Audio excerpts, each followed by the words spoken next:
একটি বাড়ির হাঁস মুরগির খোয়াড়ে থেকে উদ্ধার করা হয়েছে বেশ কিছু চোরাই মুঠোফোন।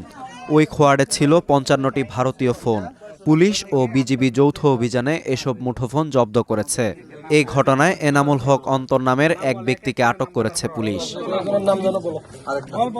২০ আগস্ট রাতে কুড়িগ্রামের বুরুঙ্গামারীর তিলাই ইউনিয়নের আসাদ মোড় এলাকায় এ অভিযান চালানো হয়।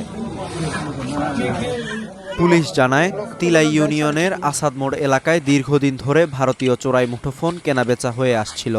ঢাকা, রংপুর সহ দেশের বিভিন্ন এলাকা থেকে ব্যবসায়ীরা এসে সেখানকার এসব ফোন কিনে নিয়ে যেতেন বলে তথ্য পাওয়া গেছে। বুরুঙ্গামারীর যে আসাদ মোড়, এই স্থানটা একটা মোবাইল চোরা কারবারিদের আখড়ায় পরিণত হয়েছিল। এরা ভারত থেকে বিভিন্ন চোরা মোবাইল সংগ্রহ করত এবং দেশের বিভিন্ন অঞ্চলে এই মোবাইলগুলো ছড়াই দিত।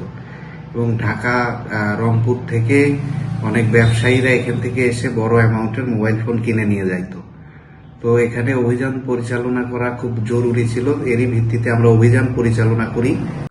আটক ব্যক্তির বিরুদ্ধে ভারতীয় পণ্য চোরাচালানের অভিযোগে মামলা প্রক্রিয়াধীন রয়েছে বলে জানায় পুলিশ। এছাড়াও সীমান্ত ভিত্তিক চোরাচালান চক্রের সঙ্গে জড়িতদের ধরতে অভিযান জোরদার করেছে আইনশৃঙ্খলা বাহিনী।